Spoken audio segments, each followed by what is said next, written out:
Good morning po sa inyong lahat mga kapatid. Ako po si JDB, ang inyong abang lingkod. Okay, pag-usapan natin ngayon ang pinakamalalang pagkakamali po ng Iglesia ni Cristo sa kanilang rally. Ang pinasampa nila ang kabayong may sungay sa tabingi. Dahil ito ho, binaboy ni Senator Amy Marcos ang kanilang rally. Ha? So, ito yung mga pinagsasabi ni Amy doon. Oh. Teka ha.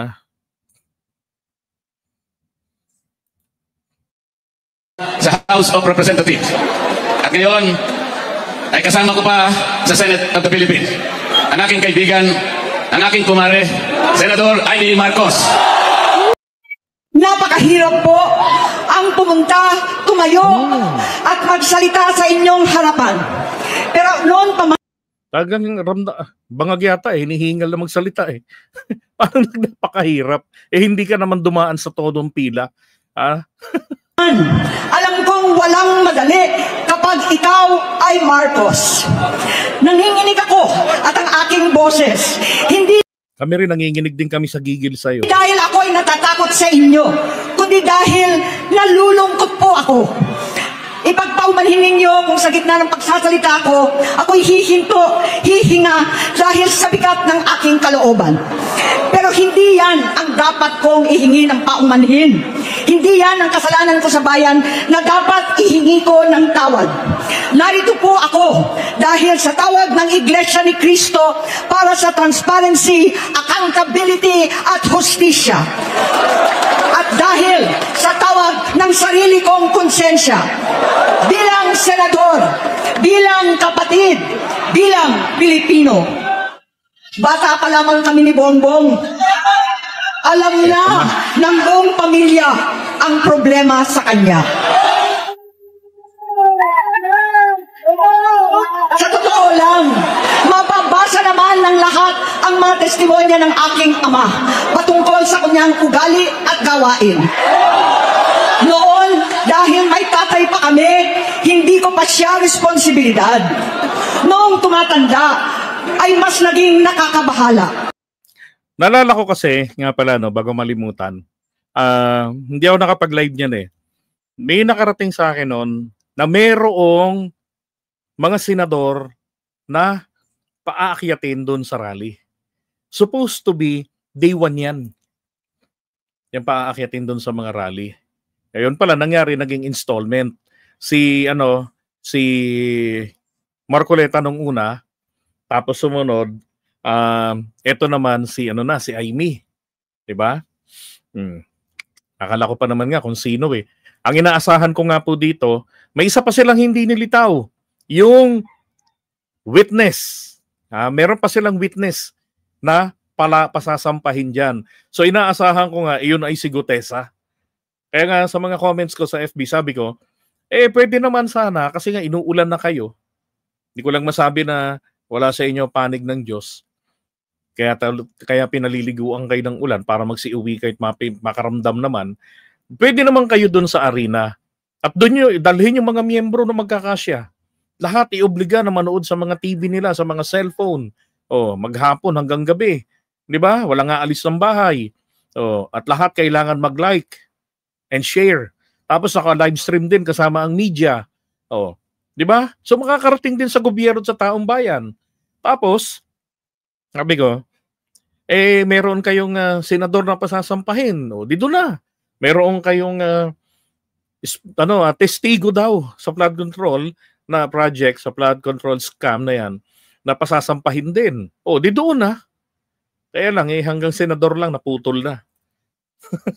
Then nakaranas din kasi ang Iglesia ni Cristo. Ramdaman din nila yung public backlash sa kanila. Lahat ng issues sa kanila, inungkat-ungkat ng taong bayan eh.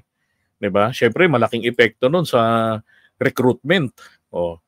Okay, balik na natin itong si Amy. Batid ko na nagda-drug siya.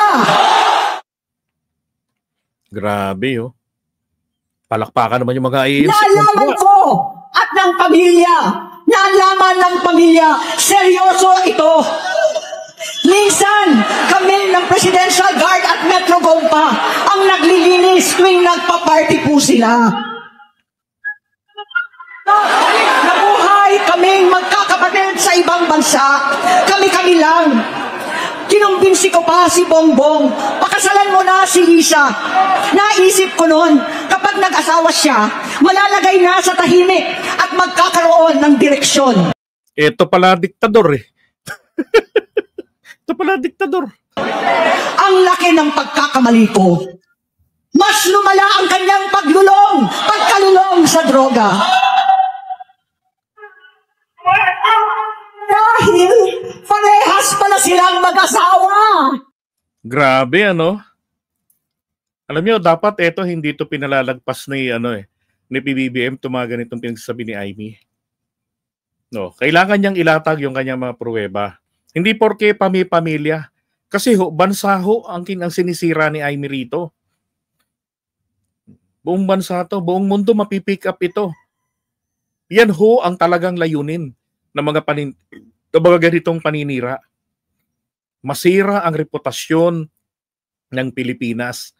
Alam niyo ba na dahil dito sa sinasabing ito ni Amy, yung ating chairmanship sa ASEAN 2026, pwede makansela yun. Pwedeng bawiin sa atin yun ng samahan ng organisasyon. Sa 11, isa lang ang Pilipinas kung pwedeng pagkaisahan. Kasi masisira ang imahe ng ASEAN. Nakita nila, bagsak daw yung ekonomiya, mga ganyan-ganyan. Kasi dahil po yan sa paninira nila ng paninira sa administrasyon na dapat naman din tinatapatan na po ito ni PBBM ng kamay na bakal. Talaga yung nakakasakit. Nalala ninyo yung nag-comment nung nakaraan, yung taga sa isang nakaraang live stream natin? Anong sabi nun? Kasi binabanggit ko, si BBM, hindi ako naniniwalang nice person yan. Na ibig sabihin, yung katulad ni Amy ugali, masama. Hindi. Ibig sabihin, yan ay Machiavellian. Kasi pagka Machiavellian, bilang isang political science student, ayokong tawagin political scientist. Ang mga Machiavellian, kilala ho sila. Kilala ho sila na na tawag dito, hindi po ako bobo. Mas matalino nga ako sa iyo 100 times. Kilala po ang mga Machiavellian na mga malulupit. Mga mga clever. Ganon sila. Pero si BBM, he tried as much as possible to be nice. Pero si Sandro na nga nagsabi. Yung isang nag-comment, ang sabi niya, bago ko lang malimutan, totoo yan. Noong may Phil Trangco pa, yung bus company ng mga Marcos, kila Bongbong yun, yung Phil Trangco, grabe daw yung manager doon, ng pinagmumura ni PBBM. Kasi dumating si BBM doon sa Laguna, sa Santa Rosa tayon, nakasasakyan lang, nagtiis sa trapiko. Aba, yung manager, dumating naka-helicopter. Sabi niya, diba? Stig. Ang daming unit ang hindi umaandar. Ano nangyari? Di galit na galit yung yung mama, pinagmumura siya. Ganun. Yan ang sinabi ni Marcos, ni Sandro Marcos eh. I saw dad firing people. Sabi niya. So, nakita na rin yung tatay niya kung paano magalit. So dapat iparamdam yan dito ni PBBM dito sa ginagawa ng ate niya. 'Di ba? Kasi masama itong epekto nito. Hindi biro ito. Bago ho tayo magpatuloy, nako, kailangan niyo po muna sana magpindot na ho kayo ng like button natin. Kasi yung nag-like po, nasa pa lang, 957 pa lang. Thank you ha, kapatid. Diba? Pakipindot na po ng like button at pakishare po bago po tayo magpatuloy.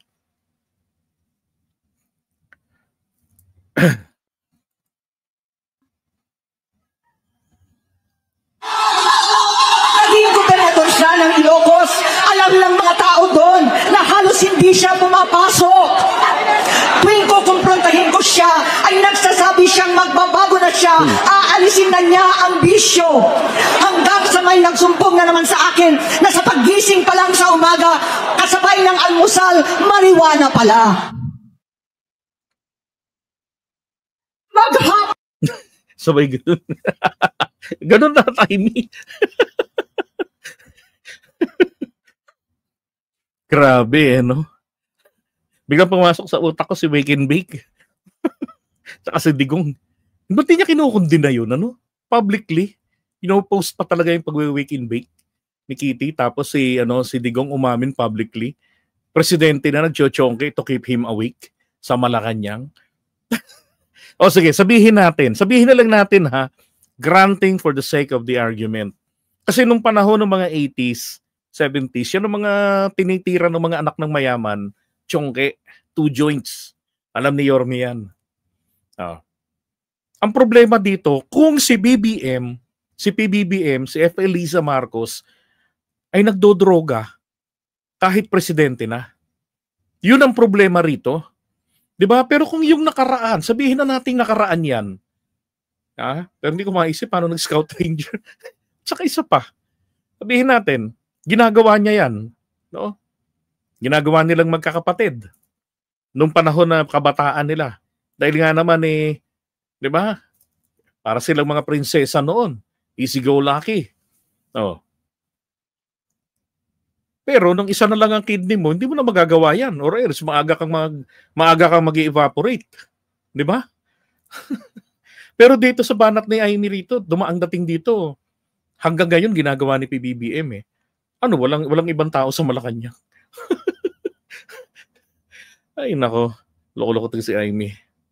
Kung lahat sila nagiinuman at gumagamit ng cocaine. Kasama ng asawa at barkada. Tulad ng ama ko, kinastigo ko ang mga barkada niya. Ang nakasabi ko lang ng ganun, gumano na. Nasirang si Bong Dasa, si Edric Cruz, Inigo, binanggit si Bong Dasa, ito yung best friend ni PBBM. And apparently, si Bong Dasa patay na, matagal ng panahon. Boy, Shaq Anton, alam mo ninyo yan. Paano nagre-resign na sa takot ang mga pulis nila at staff dahil sa lumalalang bisyo. Inayos ko sila dahil gusto niyang ituwid ang buhay niya. Gusto niyang mag-vice-presidente. Hindi siya pinalad at lalong nagkaroon ng oras para sa bisyo. Simula noon, naging malabo. Diba? Ganun ang tirada, no? Tumawid na ng 1980. Habang nagbabasa ng script. Sa amin ang lahat. Kaysa mag-away, bigla na lamang lumayo ang loob namin sa isa't isa. Noong 2016, sabi ng mga tao, 16, kasabay ng kampanya ni dating Pangulong Duterte yata yung bagong laban sa droga. Lumabas ang pangalan ni Bongbong sa listahan. Yan ang kwentong bukid ni ni pangalan nito, ni Duterte. Kaya lang ang problema, sinabi rin naman mismo nung PIDEA, wala naman. Yan yung fraud ni Duterte, 'di ba? Na meron siyang sariling drug watch list. Ang tanong, paano yung vetting process niya? Galing sa mga chismosa? Alam naman na at the time 'di ba? Bad trip na siya kay PBBM. And besides, kung talagang ayaw niya kay BBM dahil addictus, gaya ng sinasabi niya, bakit noong 2016, 2017, 2018, 2019, 2020, hindi niya binabanata ng ganyan si PBBM? Di ba? Bakit noong 2021 lang, October and then November 2021, binanata niya na ng ganyang kwento na may nagkokok? At yun ang tinitirada ngayon dito ni Amy. Yung naratibo na yan. Palagay ko nga ang source ng mga DDS, ni Digong, ni Maharlika, wala hong iba talaga. Ang source nito sa kwentong ito ay si Amy Marcos. Abangan natin, pag malapit nang mamatay si Digong, wag naman sanang mangyari agad. Dahil gusto kong pagdusahan niya yung mga kasalanan niya sa loob ng 30 anyos pa. Di ba? Sa piitan. Pag malapit nang mamatay, balay nyo mag-confess. Hindi, hindi ako ang author ng ADEC sa BBM. Ang nagbigay ng script, putang inang iyang babae na yan, tabingi ang mukha, ate niya si Amy, para siya ang makandidato magka-presidente. Hindi si Bongbong. Sabi ko nga dati, si Bongbong mabait na tao. Baka magalit yan sa akin. Tayin ako niyan. Di ba? Malay nyo. Biglang magganon si Duterte pag malapit ng matodas. Ikanta ito. Kasi si Maharlika nagparamdam na eh. 'Di ba? Na ito ang source, si Amy. Nakasama siya sa listahan ng mga celebrities, mga artista, Maricel Soriano at iba pa. Masinsinan kong kinausap si Pangulong Rodi. Halos manikluhod Pangulong Rodi. ako. Sinabi kong ayon sa kapulisan, dapat unahin, usigin ang mga pusher at saka na lamang sagipin ang mga user. Naligtas si Bongbong. Labis ang takot ko at Katarantaduhan yan. Huy! Ang nangyari nga kahit user pinagpapatay nila eh. Alam niyo ganito yan. Kung may papatay po, kung di ba may bayad yung patayan noon sa Tokbang, o sa Tokhang nilang naging Tokbang, masarap patayin si Bongbong Marcos. Bakit? High profile yan eh. Oh. Di ba? High profile yun. Magkano nga po yung bayad pag high profile? Oh. Di ba? Tapos gagawa na lang ng kwento. Ito ang tunay na drug lord. Ito ang supplier ng Luzon. Oh. Di ba? Tapos magkano na yun? Alam ko, million yun. 1.5 yata eh. Tanungin nyo si Bongo. pag-aalala. Kinausap ko siya at nagsabi siyang talagang siya ay nagbabago na. Muli at lagi, hindi ako nawalan ng pag-asa. Ako'y naniwala ulit. Mula noon na natatanggap ko na lang na balita tungkol sa kapatid ko ay regular na pagpapadoktor. Kaya kumalma naman ako. Inisip ko, totoo dahil na-opera na ang tuhod niya sa gout. Siguro, totoo na ito. Hanggang nito, nalaman ko na tuloy ang paggamit niya sa mga party. Nagarapalan naghahain ng droga. Pinagmamalaki pa ng mag-asawang kayang-kaya nila ang microdosing ng cocaine. Hati-hatiin daw para 4 na beses sa isang araw. Hindi mabibisto. Ang pagpapadoktor, pinalabas nila ang pag-stem cell. Nagpapalit daw ng dugo, nagpapa-blood transfusion. Kayang-kaya raw, hindi ko maintindihan ang pinagsasabi. Noong 2021, kahit papano, nagkikita kami at nagkakausap. Sumamba siya sa akin, talagang hinintunan niya.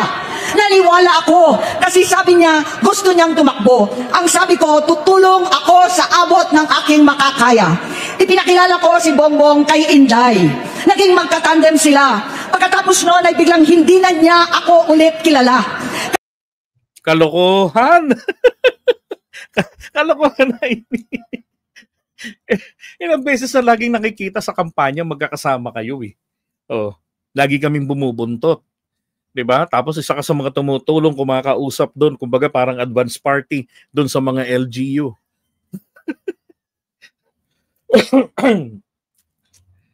So granting again, kung totoo ito, hindi ka pala talaga dapat pagkatiwalaan ng bayan. 'Di ba? Ibig sabihin, imagine, 'di ba? Pinagtakpan mo. O halimbawa, Addictus Benedictus si Borgie, saka yung anak mong gobernador, yung umunguya ng dila, pagtatakpan mo rin, paglilihiman mo ang taong bayan. Hindi ka public servant, hindi ka mapagkakatiwalaan. 'Di ba? Hindi ka magandang kasambahay. Bantay sa lakay ka. Ay nako. Kahit si Inday, nagtataka, bigla ko na itsapwera. Kahit ganon, nangampanya pa ako para sa kanya, kahit si Inday na lang ang aking nakakausap. Hindi ko alam bakit ako nakaban sa headquarters nila sa Mandaluyong. Nakaban? Kampanyahan noon, labas-pasok lang naman din siya doon eh. Kalokohan yan, Jaime. Nakaban. Wala, matindi talaga to. Imposibleng iban doon ang kapatid ng Pangulo. Imagine, senadora ng Pilipinas, pupunta doon sa sasabihan, ma'am, banho kayo rito. Yeah, sa BBM HQ, sa Mandaluyong, yung kulay bloom building, yun ang sinasabi niya. Kami nga, hindi nakaban eh. Madali nga lang kaming nakakapasok dati doon eh. Noong kampanyahan, may password nga lang kami ron eh. Ang Team Goldfish. Pagdating doon sa gwardiya, may binabanggit lang kami. Bukas ang pinto. Pasok yung sasakyang dala ni Papa Vin, yung taxi. Pasok yung mga motor namin. Ikaw pa, ibaban? Lalo nang naging presidente si BBM, pagbaban ka pa? Wow, heavy! Heavy nito mga kapatid. Hindi ko alam bakit walang nagre-report sa akin tungkol sa kampanya. Sa totoo lang, masakit mang aminin, nung dinidisqualify na siya, halos papaboran ko na sana dahil may nagsumbong sa akin mula sa kanyang campaign team na gumagamit na naman siya. Yung sinabihan ko, siya at mga taong nasa Napakatarantado naman ni BBM, ano? Kung totoo yung sinasabi niya. Biri mo nangangampanya kayo, tapos bibira kayo ng magda-drugs, gago. Kalokohan itong pinagsasabi nito. Kung ako man siguro, sabihin natin, adik na adik. Abay, kahit papaano, hindi ko pakikita sa mga Naalala niyo yung kapatid ni Herbert Bautista? Si Hero, yung adik, na naging city councilor ng District 4. Nag-resign po yun. Hindi yun nakatapos ng isang termino. Nag-resign yun. Pero, walang balita sa mga campaign team niya na nakikita nilang kumakarga yun. Kaya lang, hindi na kaya ng utak niya yung sobrang hilulot. Pagkausap mo ulit, hilong talilong talaga doon mo mapapansin na may amats Pero hindi nakikita ng mga tao, ng mga staff niya. Walang ganong balita. Pero ito pa, pang national pa, papakita sa campaign team. Wow, heavy gat nito ni Amy. paligid niya, nagkaisa silang tuluyan akong alisin sa kampanya na ako naman ang bumuo. Sinabi nilang gusto ko na siya ay ma-disqualify para ako ang pumalit. Hindi totoo yon. Iniisip ko ang kalagayan ng aking kapatid. Nabuking ka lang magkano binayad nito? Sa balita nga sa mga taga-Comelec Kaya lang ang problema, nanindigan yung mga commissioner. Tsaka maliwanag naman sa political law. Na hindi mo pwedeng idigyo yung pinaka-leading na kandidato ng dahil lamang sa mga kung anong chika. At paano siya magsisilbi kung ganyan ang kalagayan niya? Nagsisilbi ng maayos ang presidente. Mapalad lang kayo, mga animal kayo, kasi hindi pinanindigan ni PBBM yung pagiging niyang malupit na katangian ng isang Machiavellian. Hindi niya pinanindigan sa inyo. Hindi niya kayo pinaliguan ng mura katulad ng manager ng bus company niya noon.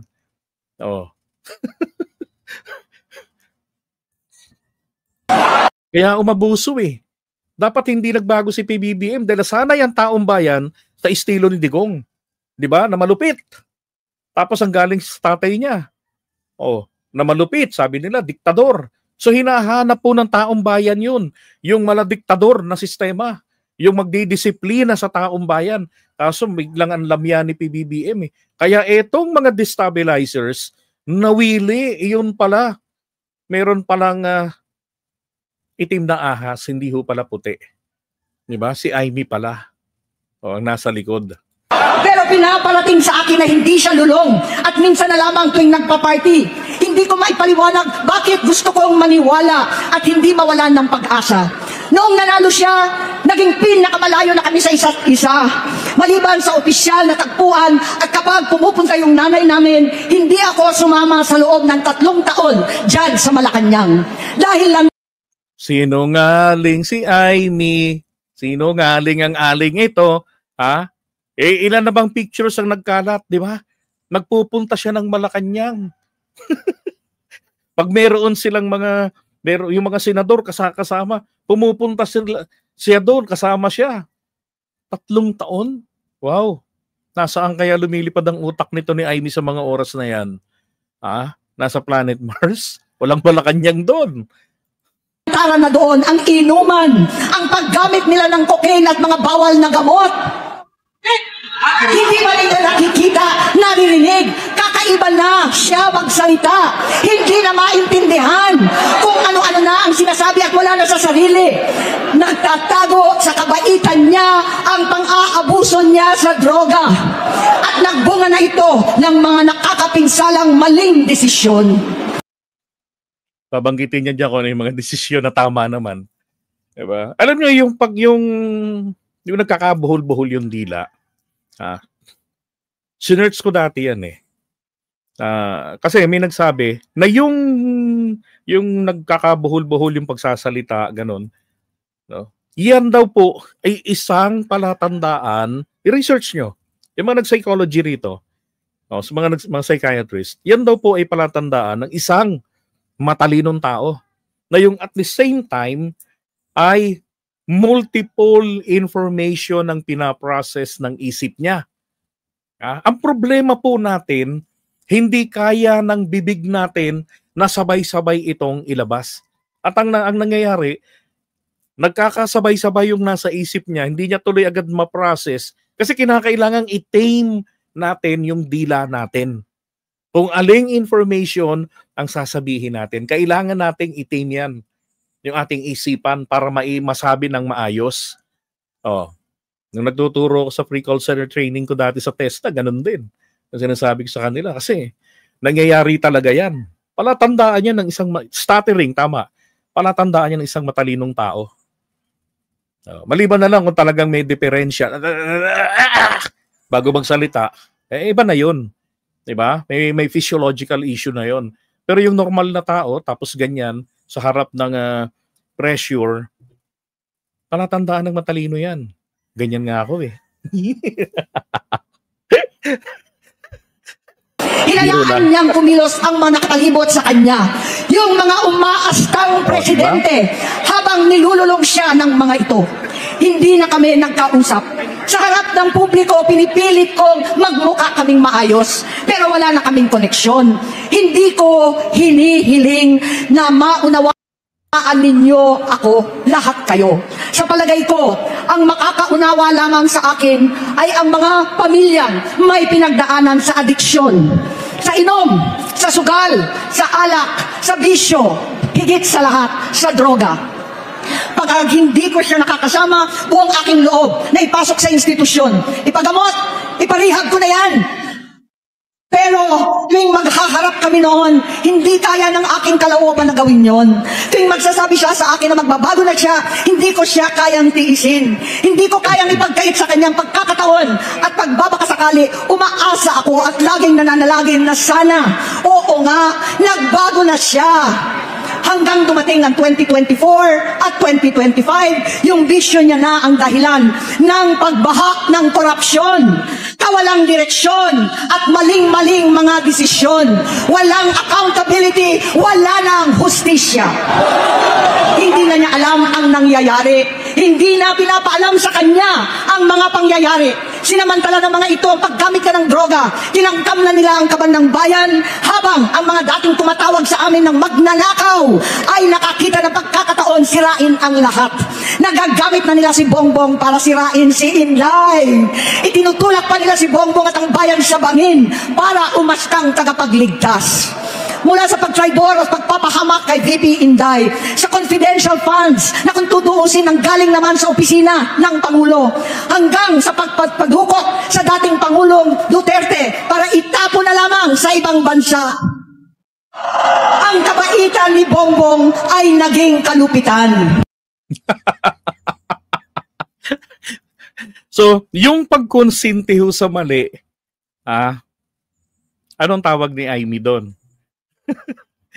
Yung pinairal ni Bongbong, ang batas. 'Di ba? Kasi alam niyo naman po rito sa Pilipinas kayo na nga rin na nagsasabi, bakit ganon? Yung nagnakaw ng saging, ng mangga. Hindi yung si Amy nanakaw yung mangga, taga Sambales, nakulong agad. 'Di ba? Kasi caught in the act or just committed a crime. Kaya nahuli agad na nakulong. Oh. 'Di ba? Bakit hindi agad yung iba hindi agad nakukulong? Nakakanginig ng talaga ng laman to si Amy. Si Digong ang gusto niyang mangyari dito lilitisin. Naku ho. Paanong lilitisin si Digong? Wala ngang complainant dito sa Pilipinas kasi walang tiwala rito. Dahil ang bansa po natin, meron po tayong tinatawag na failure or selective, tawag ko dyan, selective failure of justice. In short, justice. Kapag ka ma-impluwensya, 10 taon sa piskalya. Diba? Pagkatapos noon, dumating sa korte, malabo. Diba? Malamang dismiss. Kung matuloy naman sa korte, kailangan ng matinding public pressure. Pagdating sa korte, Nako, tatlong dekada bago mahatulan. Kapag kagurang na, wala na, i-dismiss na. Pag lumamig na ang issue. Ganon dito sa Pilipinas, kahit yung ebidensya nagsusumigaw. 'Di ba? Iha-house arrest pa or hospital arrest pa. Ay nako, kaya tama yung desisyon ng mga biktima ni Duterte sa ICC magkaso. May ginawa may pinapatay, inamin in public, under oath. Bulag ba kayo para hindi yun maintindihan na siya mismo tanggap niya ang kanyang ginawang mali at ang pananagutan nito? Nako, Amy. Garapalan ng pagtatakip sa kanya ng mga nasa Congress, sa Senado, mga miyembro ng kabinete. Kitang-kita na ng taong bayan, wala nang puwang ang kahihiyan. Para bang nauulit ang bangungot ng kasaysayan dinamas namin noon. 68 years old po ang tatay ko nung pinatalsik sa pwesto. 68 years old na rin si Bongbong ngayon. November 17 din, nung 2021, nung nakumbinsi ko si Inday na magbise kay Bongbong. November 18 po, bukas, ang ikatlong araw natin. 9 na taon na nakakaraan, saktong November 18 pa talaga, na pinalibing ni Pangulong Duterte ang tatay ko sa libingan ng mga bayani. Hindi naman yun malaking deal. Hindi yun big deal.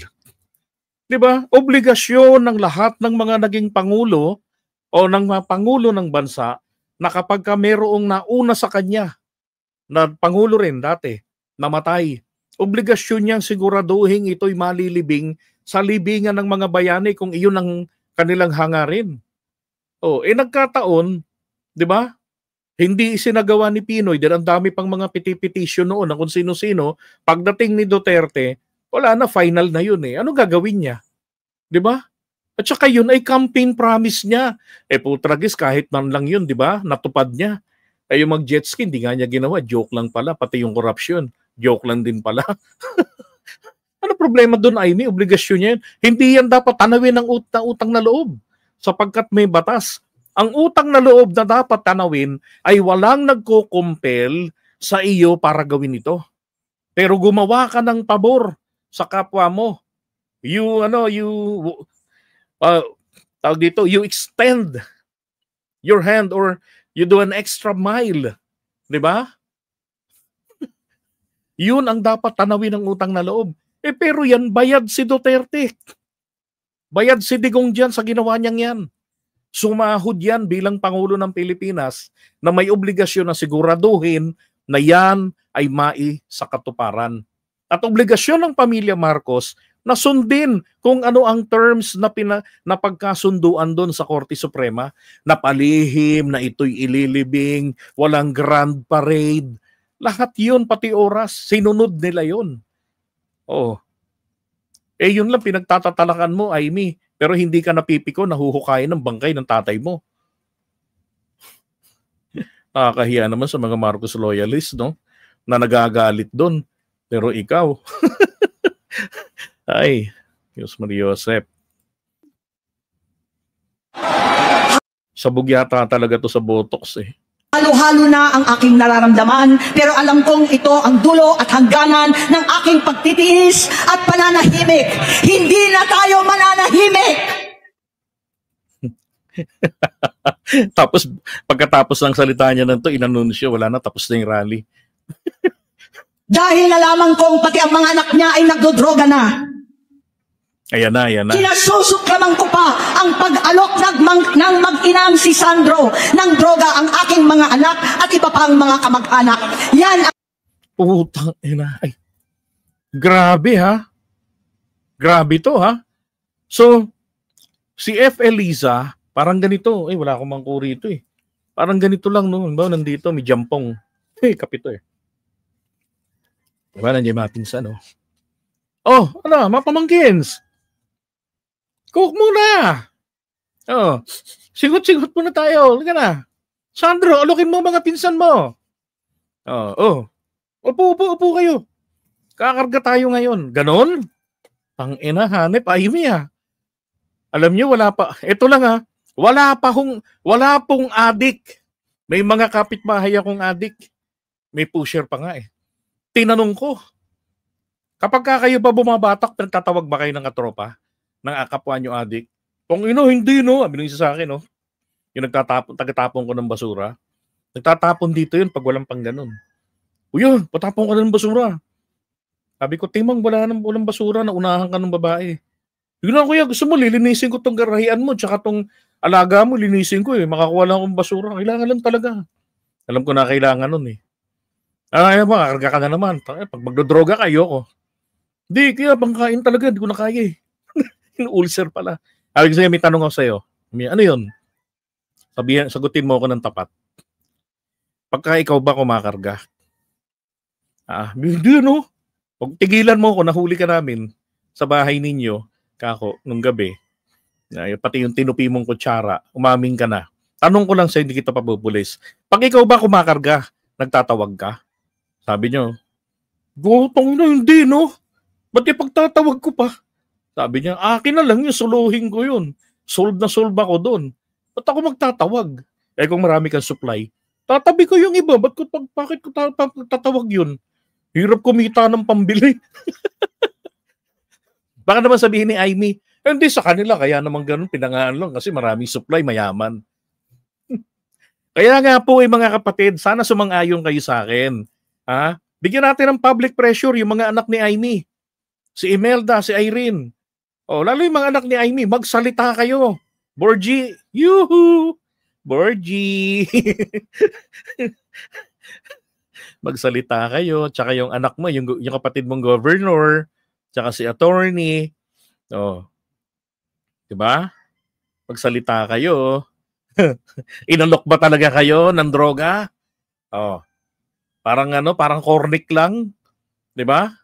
Parang lang parang normal lang sa pamilyang Pilipino pag kumakain eh. Kain kayo. Kay Aimee, sa kwento ni Aimee, na-imagine ko talaga.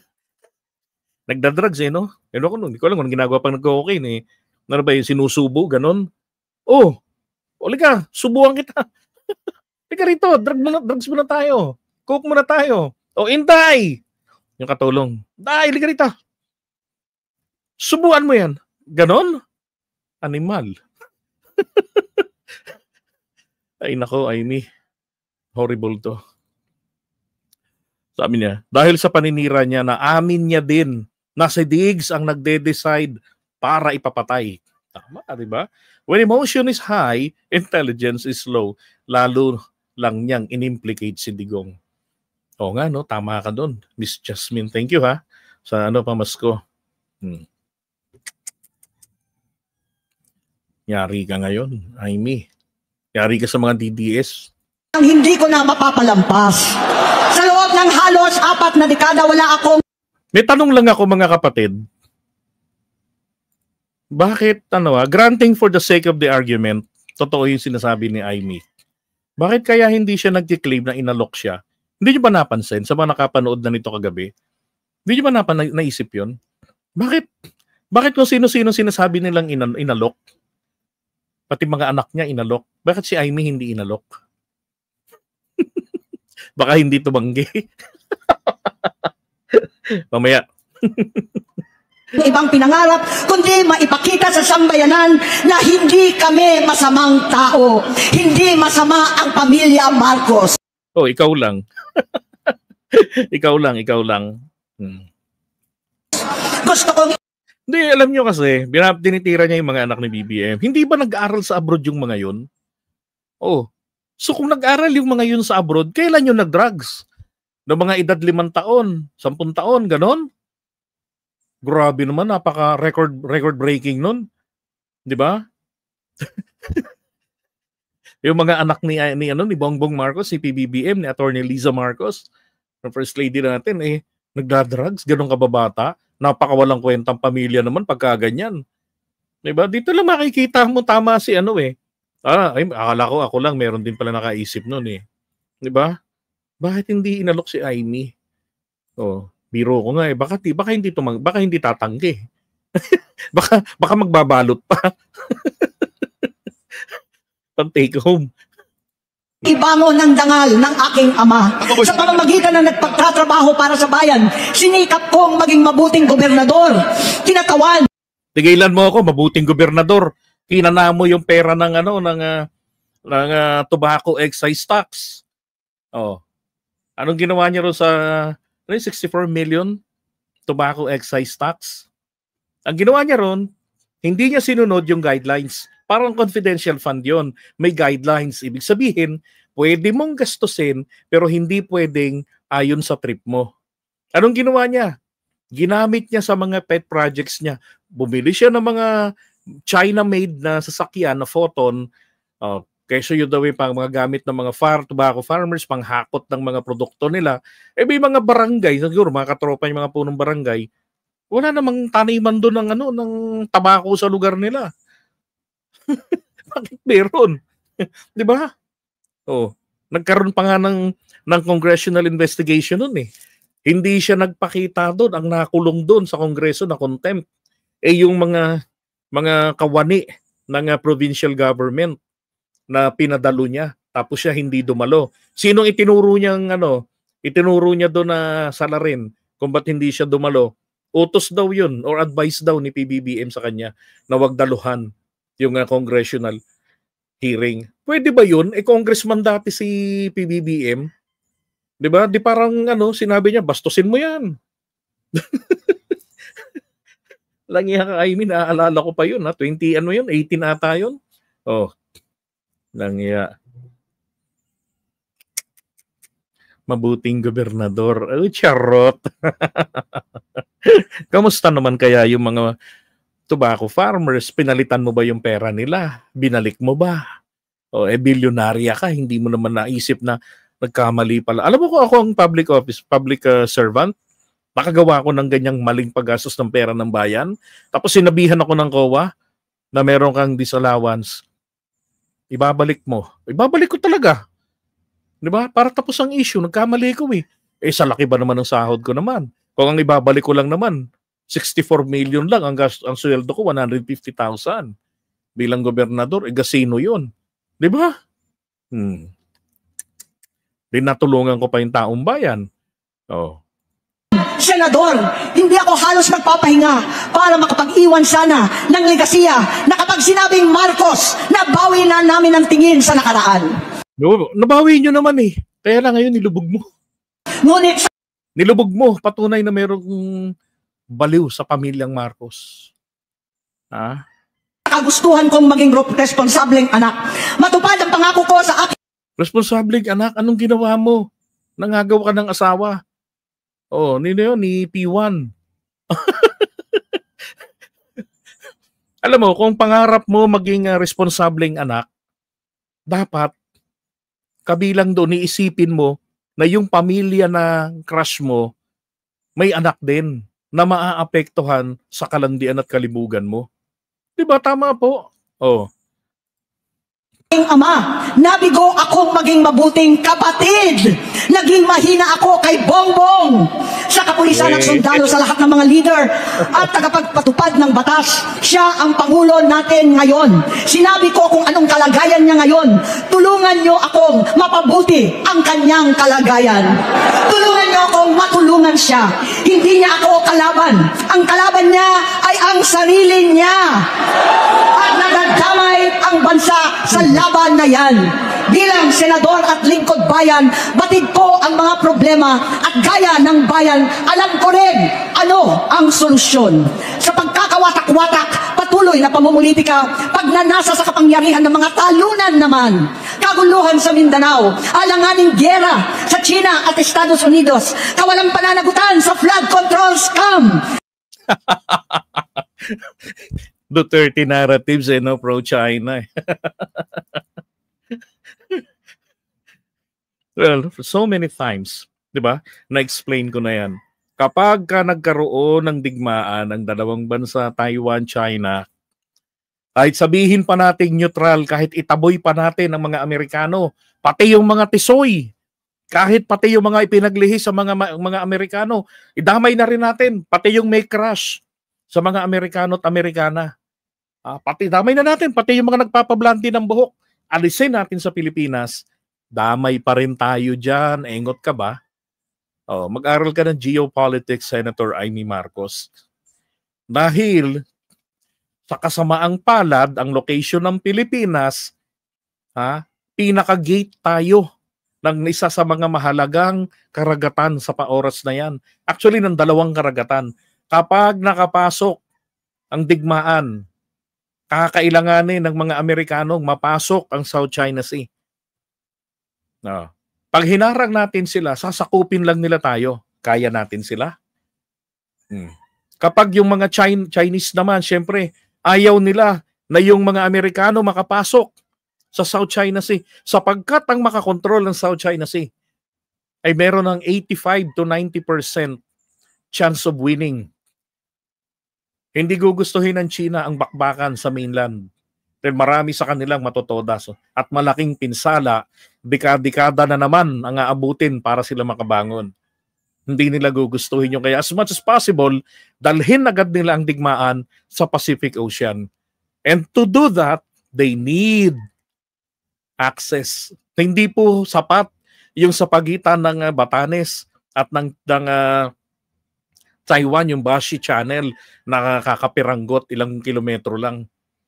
Kailangan nilang makalusot sa parte ng Samar, sa parte ng Mindanao, para makaharang agad sila sa mga barko ng mga Amerikano na dadaan dyan sa parte ng Timor-Leste at Indonesia. Para ma-ambush nila sa Pacific Ocean pa lang. Diba?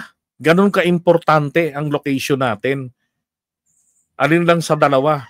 Sino ang gusto nyong sumakop sa atin para mapakinabangan tayo sa giyera? Ako, mas gusto ko ng mga Amerikano. Hindi tayo ninanakawan ng mga teritoryo. Kung matapos ang digmaan, di ba? Baka atin na yung buong South China Sea. Hindi naman. Yung West Philippine Sea, atin na. Pero kung China ang manalo, di ba? Ngawa tayo, lahat tayo alipin. Alukulukong to. Palibasa, laki ng kinikita sa China. Darapalang takipan, panggigipit sa hindi kaalyado, pagkakanulo sa kapwa Pilipino. Sige nga, sino hindi kaalyadong ginipit?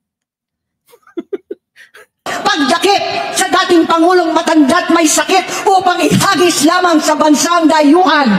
Pagsadsad ng piso, paglaganap ng gutom, paghihingalo ng ekonomiya, at pagsasawalang bahala sa taong bayan. Yan ang lahat ng nasa script nila. Di ba? Kunwari si Duterte, inosente, matandang may sakit. Hindi porket matandang may sakit, exemption na. Tandaan nyo, Duralex sed lex. The law may be harsh, but it is still the law. Galit kayo sa Bendalo, tapos gusto nyo si Digong ilibre, di ba? Huwag papanagutin. Gustong-gusto nga niya eh. He was the one who admitted publicly under oath multiple times during his presidency. He admitted way back in 2016, 2017, sinabi niya, ang kanyang kasalanan na kanyang inaamin ay ang EJK. Yung mayor pa lang siya. Nung naging mayor na, di ba? Mas marami pang inaamin. Tapos sinasabi pa niya na dapat magmadali ang ICC kasi baka mamatay na sana siya. Dumating nga, nahuli tuloy siya. Ano to, Aimee? Hindi ka na nahiyang kapalang mukha mo? Hindi ka na nahiya ron sa mga biktima ng idol mo? Anong puon mo? Grabe ka. Ang delubyo at kalamidad na nagdudulot ng parusa, ang korupsyon na nauwi sa kawalan ng tiwala at hustisya sa Pilipinas, sa kanyang pamahalaan, lahat ng yan ay masusolusyonan. Ito ang problema eh. Pati yung galaw ng kalikasan. Bakit? Yun bang paglapastangan ng mga tao sa kalikasan nangyari ngayon lang? 'Di ba? Dumating si PBBM, inanunsyo na ni Duterte, talamak ang korupsyon. Sa panahon niya, 2020, inanunsyo niya dahil hindi niya raw kaya yung korupsyon diyan sa DPWH. Ano pinamahan ng gobyerno? Anong pinamahan ng mga struktura? 14,000 halos na flood control projects. Ang tanong,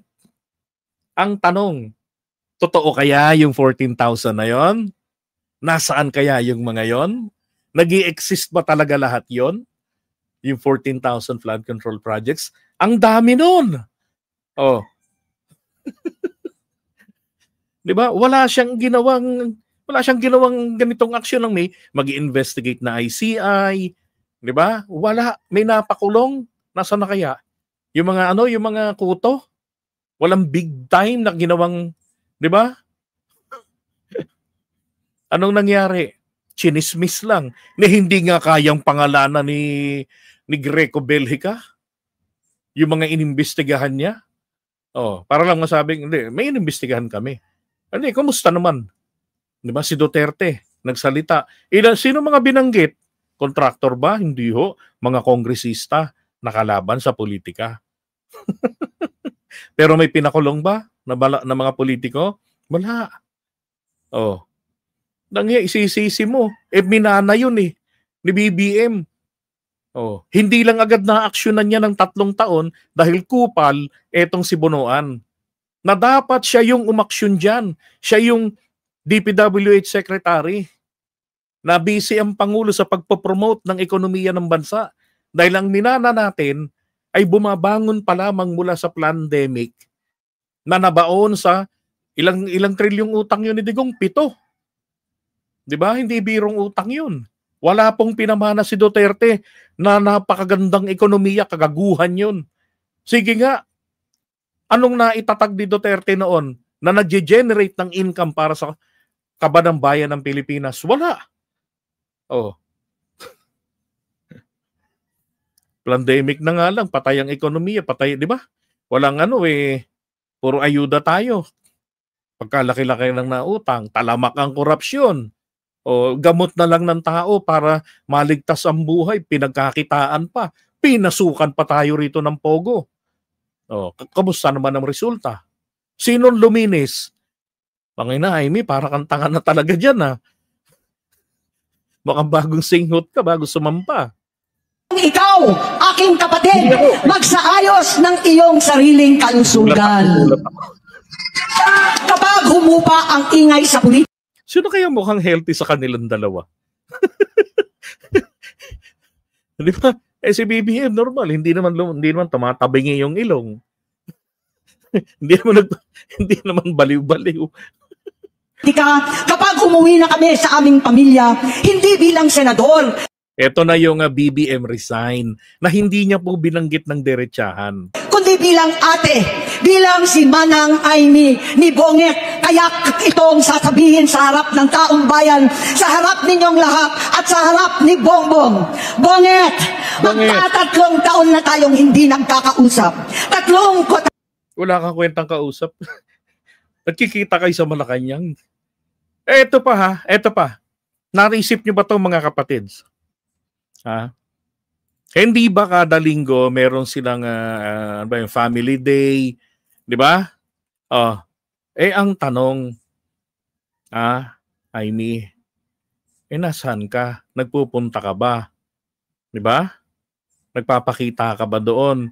Parang hindi naman eh. Saan ba yung picture natin yan? Ito weekly yan, nagpupunta sila.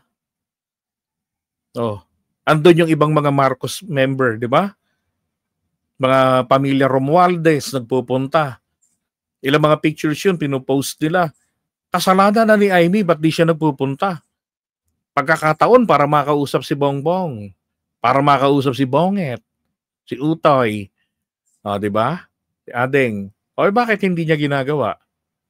Kalokohan ni Amy talaga, oo.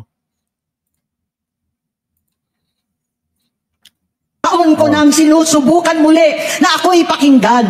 Siguro ngayon ay makakariting ng buo ang gusto kong sabihin. Walang mababawasan, hindi madadagdagan. Bongbong, nag-aalala sa iyo si Manang. Tuwing nakikita kita sa TV, gusto kitang puntahan. Napakalaki ng pinagbago mo.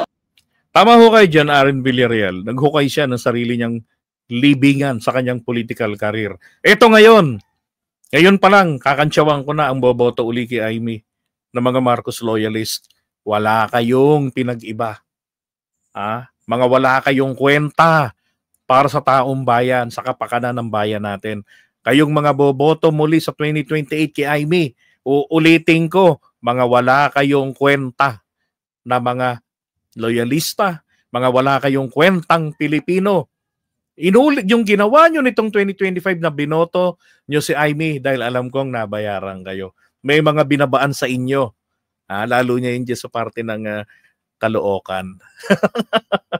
Norte at sa Bagong Barrio. At sa ibang lugar pa. Dito nga lang sa amin grupo ng mga tibak na galit sa kanya. Naging naka-payroll sa kanya, taga-kabit at taga-bantay ng kanyang tarpaulin.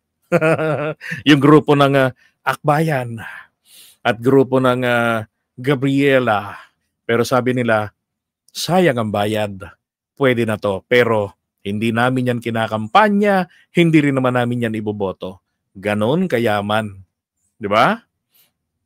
Kaya nako, sa mga boboto uli kay Aimee, shame on you. Advance ko nang sinasabi. Itsura, pagsasalita, takbo ng pag-isip. Minsan, napapatanong ako sa sarili ko, ikaw pa ba yan? Si Bongbong ba talaga yung nakikita ko? Pero ako, ading ko, ako pa rin ito. Ako pa rin ang ate mo na tumayong ama't ina sa inyo sa ibang bansa. Ang kasama no sa sumubok na sanggain lahat ng sakit para sa iyo. Ang kapatid mo na hindi mo kailangan hingan ng tawad dahil agad ka nang iniintindi at tatanggapin dahil mahal kita. Nasa Bagong Tipan, kay Lucas, Kapitulo 17, versikulo 3 hanggang 4. Kung magkasala ang iyong kapatid, sawayin mo siya. At kung siya ay magsisi, patawarin mo siya. Gusto kong itanong kay PBBM Total, nanonood naman sila ng vlogs natin Mr. President, ito po ba itong ginagawang to ni Aimee, mapapatawad nyo kaya siya? Hanggang ilang beses mo siya kayang patawarin? No?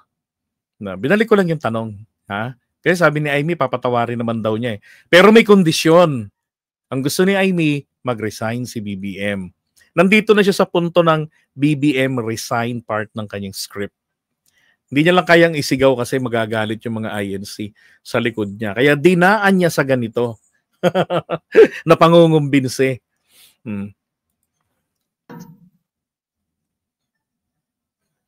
Tama na, ading ko. Tapusin mo na ang paghihirap mo at ng bayan. Gaya noong umalis tayo sa palasyo, kaya ko pa rin hawakan ang iyong kamay. Huwag kang matakot. Malaki na ang dulot sa iyo ng droga. Sinisisi ko ang sarili ko dahil hindi ako nakinig sa mga sumbong. Hindi ako nakialam. Hindi ako maniwala. Pero hindi pa huli ang lahat. Tama na, ading ko. Magpahinga na tayo. Umuwi na tayo. Magpagamot, magpagaling. At nangangako ako, hindi ako malilingat, hindi ako magkukulang. Lahat ng kasama mo ngayon, hindi natin kasama sa pinakamadilim na bahagi ng buhay natin. Kasama mo sila ngayon dahil nasa taas ka pa. Ako at ang ating mga tunay na kapatid dito sa Luneta ang kasama mo kahit magdilim ulit ang lahat. Talikuran mo ang iniisip at ibinubulong nilang ambisyon. Unahin na natin ang kalusugan mo dahil sa adiksyon nabigyan mo ng malubhang karamdaman ang buong bansang Pilipino. Matatanda na tayo, sakitan na si Mami, alagaan na lang natin ang isa't isa. Kaliwat kanan man ang panghuhusga sa akin, malinaw sa aking puso na dapat mauna ang Diyos, ang bayan, pamilya at sarili. Grabe, no? Parang totoo, no? Kung sino yung dapat mauna. Nahiya pang banggitin yung mga Duterte. Ito sinasabi niyang ito na hinihimok niya na mag-resign si PBBM. Sino ba makikinabang? 'Di ba? Mga Duterte. Ano bang meron sa mga Duterte at nagkaganito itong si Aimee? Maliwanag naman po talaga, kahit ang mga DDS, hindi siya pagkakatiwalaan. Hindi siya iboboto. Mga iglesia lang ang bumoto rito kay Aimee, kaya kahit papano, nakasabit ng nakaraang halalan. Yun lang ang mga pikit mata ang bumoto sa kanya. Kahit na sila nangangamba na ganito ang gagawin ni Aimee, manggugulo, di ba? Pinagkaisahang tulungan, ito yung problema Ito yung kanilang responsibilidad sa bayan na dapat baguhin na nila. Mga DDS, hindi lahat yan binoto si Aimee. Yung mga Tangi yun binoto. Yung mga hindi na nag-iisip. Pero maraming hindi binoto yan. Hanggang sa mga oras na ito, Bonget, gusto kong malaman mo na hindi kita sinusukuan. Hindi ko kakayanin kung mapapahamak ka. Kaya hinihingi ko na tayo'y umuwi na. Feeling niya kasi kagabi, pagkatapos niyang magsalita, magkakaroon ng public outrage. Spartan script yan eh. Kailan isasalang si Amy, yung mga ganon. Ang problema kasi, no, yung mga tao sa EDSA hindi dumadami. Yun ang sa analysis ko ha. Again, opinion ko to. Yung nasa EDSA, naalala niyo yung kinontent ko dati, bakit dalawang venue? 'Di ba? Kasi pinaalam rin ng INC yun, pero binitiwan nila. Pero yung mga DDS pala ang gagamit. Ang INC ang magpo-provide ng dami ng tao. Ang magpo-provide ng lusob, etong mga nasa EDSA, tong mga Katoliko. Yung mga Muslim, yung mga Katoliko, mga Muslim na mga magpapautos sa kanila. Tapos yung 300 na nasa military natin magkukudeta. Yun ang plano eh. Ang problema, yung civilian component nahaharap talaga sa paglusob, wala. Yun din ang failure namin kung ba't di namin napababa si Gloria eh. Noong 2001 eh. Wala sa kasaysayan ng Iglesia ni Cristo nakapagpababa ng Pangulo dahil sa dami nila. Dahil nung oras ng kaguluhan na ang kasunod, naglaho na sila, pinauwi sila. Dahil ayaw nila ng gulo. Pero yung mga politiko, ang gusto ay gulo. Di ba? So, wala. Wala rin naman sa kanila, wala rin naman doon sa kanila yung yung tag dito, yung bukod sa civilian component, yung civil society, iba't ibang grupo na binubuo, mga militanteng grupo ng mga kabataan, wala sa kanila. Kaya hindi sila nagtatagumpay. At ngayon, I don't know kung natuloy kung may permit na naman sila ngayon hindi ko pa alam. Pangatlo, alam ko, 3 araw bubunuin nila doon. Akala ni Amy rito, magkakaroon na ng public outrage, pati nung kay Marcoleta, na speech niya. Kaso wala eh. Ang nangyari ulan ang dumagsa. Mamahinga alang sa iyong kalusugan.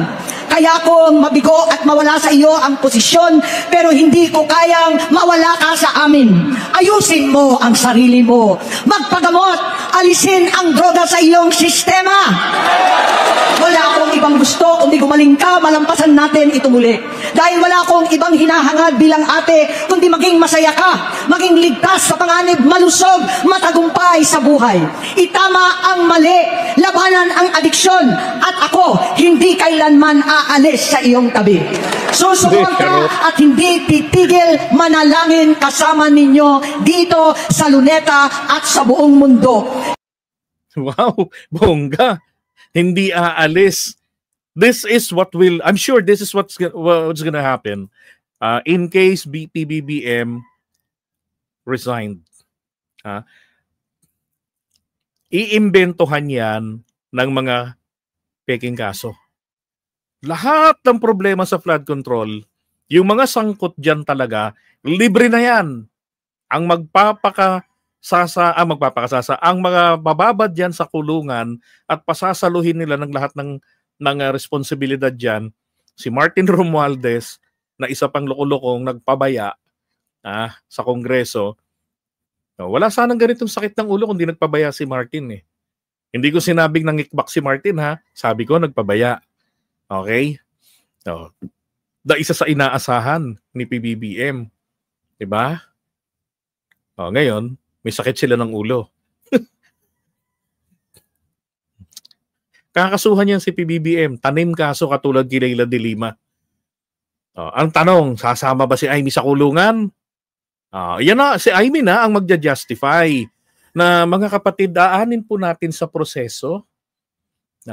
Buhay naman po yung inyong dating Pangulo nandun sa loob ng piitan. Patas na po sila ni Tatay Digong. Naks. Pareho po sila ngayong nabubulok sa kulungan. Karma ang tawag dyan. At the same time, nare-rehab ang aking kapatid. Ganyan ho ang mangyayari dyan. Diba? Tapos si Sara yung pumalit. Siyempre, pagdating ng 2028, manalo na naman si Sara. O yari ka, BBM. Baka doon ka na mamatay sa kulungan. Alam kong nakikita ni Aimee ang panganib na yan. Pero bakit niya binabaliwala yan? Hindi rin naman siya magiging presidente. Imposible na maging presidente si Aimee. Imposible yan. Hindi magiging presidente si Aimee. Dahil iyon naman ang tungkulin at ibig sabihin ng salitang kapatid, kapatid, mabuhay kayong magkakapatid. Anong alam mo sa katapatan? Ngayon, eto. Naalala ko, panahon pa lamang po. Ito po'y December 21. No, ang petsa nito. 2022. Sinisiraan na pala ni Aimee Marcos si BBM dyan sa kanyang pelikula na siyang executive producer na Made in Malacanang. Yan ang kanyang, dito. Maraming mga kababayan na natin, di ba minsan kinover ko to, parang isang beses lang, 2. Pero may mga nagsasabi, ba't ganun? Parang ang bobo ni Bongit doon. Tapos sobrang bida si Aimee. Sabi ko, hindi. Siyempre, pelikula niya yan. Kung sino ang gumastos, yun ang bida. Ito na nga po pala yung sagot. 2021 pa lang, hindi pinatawid si PBBM sa ng taon, sinisiraan na ni Aimee. Inuunti-unti na. Bakit? Di ba? Ito ho yan eh. Kapag maagang natanggal si BBM sa pwesto, si Sara papalit. Sino ngayon ang Vice President? Siyempre siya. Diba? Siya yung magiging Vice President. Tapos ang gagawin niya ngayon, ipapatrahano niya si Sara. Baka ipapatay niya si Sara. Patay. Sino ngayon ang magiging presidente? Si Aimee.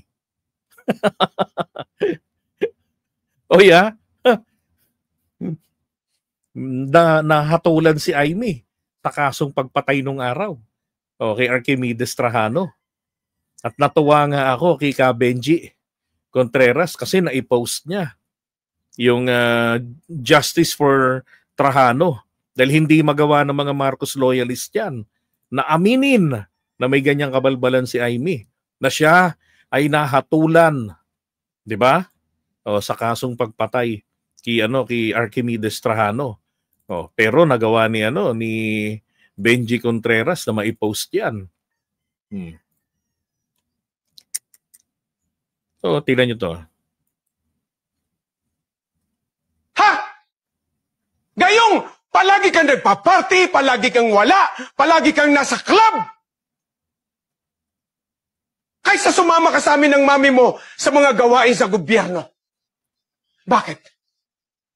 Meron ka na bang napanalo sa sarili mo? Meron na ba? Meron ka na bang napanalo na ikaw lang? Tanungin mo ang sarili mo. May napanalo ka na ba sa sarili mo? Meron ka bang kaibigan na masasabi mo totoo? Kung umasta ka, akala mo kung sino ka.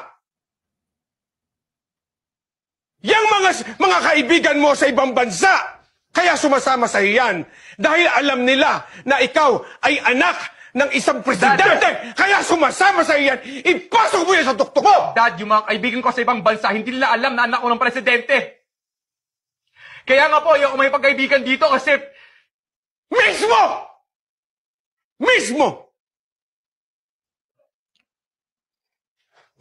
Kaya hindi mo alam ang pakiramdam. Dahil hindi mo alam. Hindi mo alam kung sino ang sino. Hindi mo alam kung ano. Hindi mo alam ang totoo. Hindi mo alam kung sino ang totoong tutulong sa iyo. Hindi mo alam ang kaibigan. Ito, pananalitang ito, kung totoo ito, nagkamali rito si Ferdinand Marcos Sr. Bakit? Sino yung dalawang katropa niya? Isa second cousin. Si Tabaco, trinidor siya. Yung isa yung kamamatay lang si Enrile na political butterfly. Oh, 'di ba? Trinidor din siya. Kaya yung sabi ng iba, patawarin natin siya. Wala naman tayong choice eh. Pero nagkamali rito. At lumilitaw rin dito, sinisiraan ni Amy Marcos ang pamilya niya kung paano magpalaki ng anak. 'Di ba? Isipin mo na lang ha. Issue rito, so granting lang for the sake of this argument, si PBBM party goer. Okay, wala naman siyang pwesto sa trabaho, wala siyang papel sa gobyerno eh. Di party. Mayaman, maraming pera. 'Di ba? Jeprox. Okay? Pangit pa lang pagpapalaki ng mga Marcos pa mga anak nila, no? O isipin mo si Amy nangagaw ng asawa. 'Di ba? Tingnan yung mga post ni P1. No. Inagawad niya ng asawa. Tapos si BBM, si Go Lucky. Oh.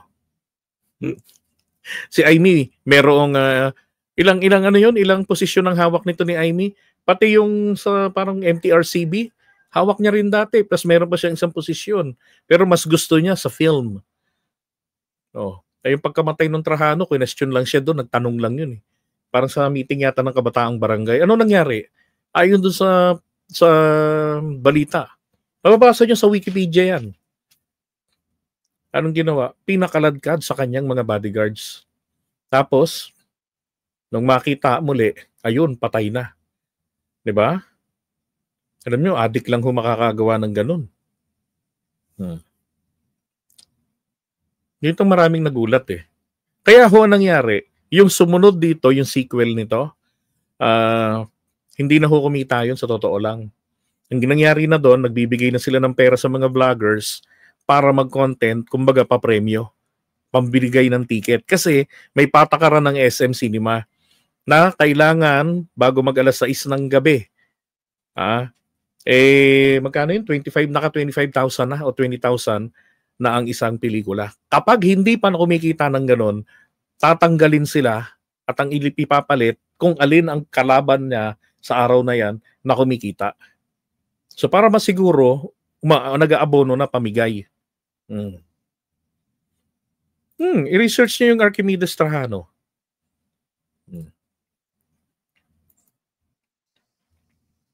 Yan ang totoo! O, di ba? Yun ang totoo. Thank you. Paano mo malalaman na yung mga kaibigan mo sumasama sa'yo? Paano mo malalaman kung yang nakikipagsaya sa'yo ay kasama mo pa rin kahit magkalintik-lintik na ang lahat? Oops, nangyari po yan. Yung mga kaibigan ni PBBM, nangyari yan. Nagkalintik-lintik ng lahat. Kasi di ba pagpasok ni Cory Aquino, parang yung first order, executive order at tatawag doon kay Cory, freeze ang accounts ng mga Marcoses at ng mga kaibigan. Yung mga kaibigan ni Bongbong, hindi na-freeze ang mga accounts nila. Yung kay Marcos Sr. lang, yung mga kaibigan nila, mga kapamilya, mga malalapit ang na-freeze. Kabilang na nga dyan, etong mga tanto ko, yung may-ari na Rustans, na dating naging amo ko sa Baker's Kingdom. Yung mga kaibigan ni Bongbong, yun mga nakatulong sa kanila.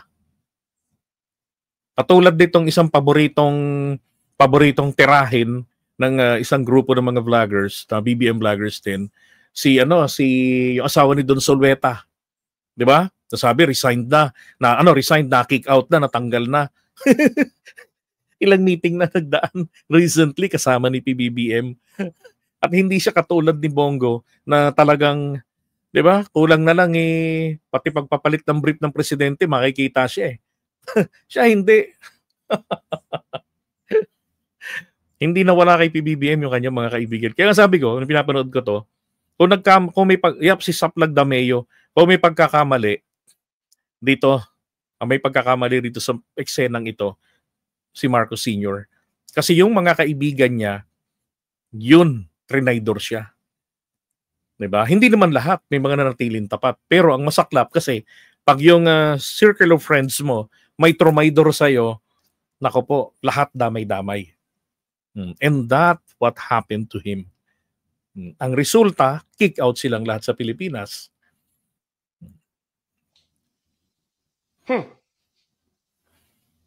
Ibo sa akin.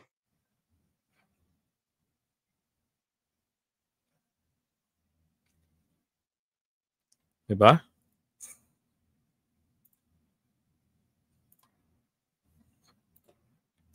Eto pa. Naalala niyo noon, diyan din sa ano, sa Made in Malacanang din, nanggulo rin si Amy.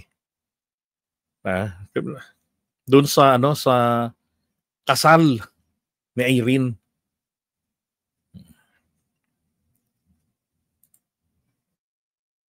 Payak at huwag maging palalo. Huwag maging ganid at mapagmalaki. Huwag ipangahas ang yaman. Saan ba galing yung pari na yan? Tsuhin ni Greggy, si Father Fritz Araneta. Bakit wala bang makuhang pari dito sa Ilocos? Yan ang gusto ng anak mo. Hayaan mo na. Mami, anong hayaan? Tingnan nyo parang adelantado ang dating dito ni Marcos Sr. Dito ho sa pelikulang ito ni Amy. Di ba? Kasal to. Ano gusto niya? Habang pinaplano natin itong kasal, check natin yung statistics kung sino ang hindi pa nananangalian. Ime, boses mo. Kasalanan sa Diyos ang kalabisan. Ang kasiyahang parang wala ng bukas, nang hindi man lang naibahagi sa kanyang simbahan at sa kanyang kapwa. Maging ehemplo sana kayo nang maging makakristyano at talikdan ang ganitong makasalanang gawain. Dami mong alam!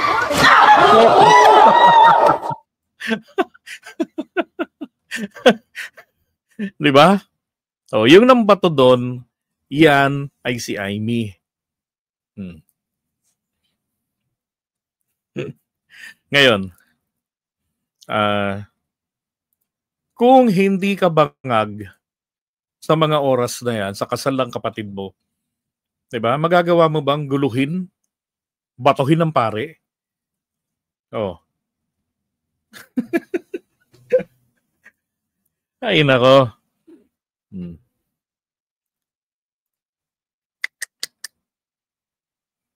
Okay?